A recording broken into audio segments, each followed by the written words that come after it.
Shalom keluarga damai yang terkasih di dalam Tuhan. Puji Tuhan kita berjumpa kembali di dalam Renungan Samas Rabu 8 Desember 2021. Puji Tuhan, kita akan merenungkan satu tema, berbahagia karena percaya. Firman Tuhan terambil di dalam Injil Lukas pasal 7 ayat 18 sampai 30. Namun saya akan membacakan sebagai nas perenungan kita, yaitu di dalam ayat 22 dan 23, demikian firman Tuhan. Dan Yesus menjawab mereka, "Pergilah dan katakanlah kepada Yohanes apa yang kamu lihat dan kamu dengar. Orang buta melihat, orang lumpuh berjalan, orang kusta menjadi tahir, orang tuli mendengar, orang mati dibangkitkan, dan kepada orang miskin diberitakan kabar baik. Dan berbahagialah orang yang tidak menjadi kecewa dan menolak aku." Keluarga damai, tema yang kita renungkan pada saat ini, berbahagia karena percaya. Perikop ini berbicara tentang Yohanes Pembaptis yang sedang mengalami kondisi yang sangat-sangat menderita. Oleh karena dia dipenjarakan. Sebab Yohanes Pembaptis menegur Raja Herodes, sehingga dia ditangkap dan dipenjarakan. Padahal Yohanes Pembaptis memiliki keistimewaan yang tidak dimiliki oleh orang lain. Kelahirannya diberitahukan oleh malaikat, anak dari keluarga imam kepala yaitu Zakaria, dan kehidupannya menggenapi nubuatan Nabi Yesaya. Dan Yohanes Pembaptis juga membaptiskan Tuhan Yesus. Dia menyaksikan bagaimana setelah membaptiskan Yesus itu, ada suara dari langit, "Inilah anakku yang kukasihi, kepadanyalah aku berkenan." Yohanes Pembaptis mendengar dengan persis, dan Yohanes Pembaptis melihat ketika Roh Kudus turun seperti burung merpati itu yang hinggap di atas Yesus. Ini merupakan keistimewaan yang seharusnya menjadi sebuah kebanggaan bagi Yohanes. Namun ketika dia menghadapi satu kenyataan, dia mengalami satu penderitaan, yaitu dia dimasukkan ke dalam penjara. Keluarga damai, penjara pada saat itu menjadi satu tempat di mana seseorang itu dikucilkan, diasingkan. Dan dalam kondisi yang semacam itu, masa depannya itu seperti apa? Tidak ada satupun yang bisa menjamin. Itu satu kondisi yang mengenaskan bagi Yohanes. Bukankah dia memiliki banyak keistimewaan? Tetapi ketika satu kenyataan hidup berbicara yang berbeda dari apa yang diharapkan, maka Yohanes bergumul. Dan di tengah kondisi yang bergumul itulah, Yohanes bertanya tentang siapakah Yesus itu. Maka itu di dalam ayat 22 dan 23, Yesus menegaskan, "Dan pergilah dan katakanlah kepada Yohanes apa yang kamu lihat dan kamu dengar. Orang buta melihat, orang lumpuh berjalan, orang kusta menjadi tahir, orang tuli mendengar, orang mati dibangkitkan, dan kepada orang miskin diberitahukan kabar baik."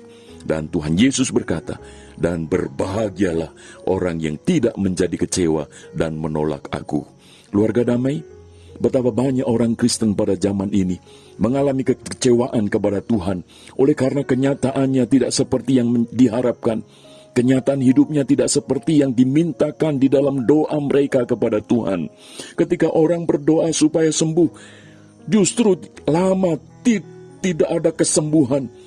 Ketika orang berdoa karena kesulitan ekonomi, justru tetap di dalam kesulitan, bahkan menuju kepada keterpurukan. Maka tidak sedikit orang yang menjadi kecewa. Tetapi Yohanes Pembaptis, pada saat dia mengalami penderitaan, dikatakan dia tetap berbahagia. Mengapa bisa berbahagia di tengah kondisi yang sulit itu? Karena dia percaya bahwa Yesus yang dia pernah baptiskan itu, dia adalah Mesias, Anak Allah. Sebagaimana suara dari langit itu dia dengar bahwa Yesus adalah anak yang dikasihi oleh Bapa. Maka itu di tengah keadaan kesulitan, bahkan pada akhirnya Yohanes Pembaptis harus mengalami kematian dengan cara kepalanya dipenggal. Dia tidak kehilangan iman. Dia tetap percaya, maka itu seluruh hidupnya dikatakan berbahagia. Dan lebih daripada itu, Tuhan Yesus memberikan sebuah apresiasi penghargaan.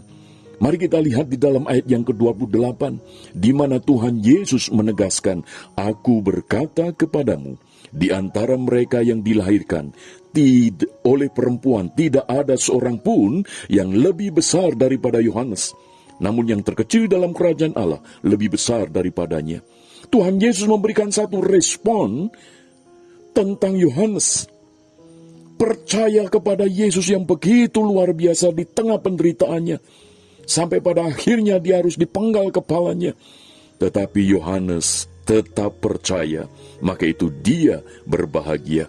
Dan Tuhan Yesus menegaskan tidak ada yang lebih besar daripada Yohanes, di mana seorang itu yang pernah dilahirkan. Keluarga damai, biarlah ini boleh menguatkan kita. Kondisi apapun di dalam hidup kita pada saat ini yang membuat kita ini tertekan, membuat kita ini mengalami beban berat, pergumulan yang terus berkepanjangan. Tetapi tetaplah kita percaya. Dengan percaya itulah kita akan merasakan kebahagiaan di dalam hidup ini. Ada damai sejahtera, ada sukacita di dalam Tuhan, dan ada pengharapan. Sehingga hidup kita bukan hanya berorientasi kepada masalah, tetapi hidup kita ini berorientasi untuk tetap percaya kepada Tuhan. Keluarga damai, apapun keadaan kita pada saat ini, biarlah kita boleh tetap percaya, sehingga disitulah hidup kita masih bisa berbahagia. Dan hidup kita dipakai oleh Tuhan untuk menjadi berkat bagi banyak orang. Mari kita berdoa. Bapa Surgawi, pada saat ini kami bersyukur untuk firman-Mu. Di tengah kondisi yang sulit, sebagaimana yang dialami oleh Yohanes Pembaptis, sekalipun dia ada alasan untuk bermegah karena keistimewaan yang dimiliki, tetapi ketika dia menghadapi satu kenyataan hidup, dia dipenjarakan. Maka itu ya Bapa, di tengah kondisi yang berat, kami mau belajar sebagaimana Yohanes Pembaptis. Kami akan tetap percaya kepada Engkau ya Tuhan Yesus. Sehingga hidup kami ini masih tetap mengecap kebaikan Tuhan. Merasakan kebahagiaan damai sejahtera. Meskipun kami harus mengalami pergumulan yang sulit, yang berat. Maka kiranya Roh Kudus-Mu yang akan menolong kami, memampukan kami untuk kami terus percaya apapun yang terjadi, sehingga hidup kami boleh berbahagia di hadapan-Mu. Terpujilah Engkau Bapa, di dalam nama Tuhan Yesus kami berdoa. Haleluya. Amin. Keluarga damai, biarlah kita boleh menjadi orang-orang yang berbahagia karena percaya seperti Yohanes Pembaptis. Tuhan Yesus memberkati. Amin.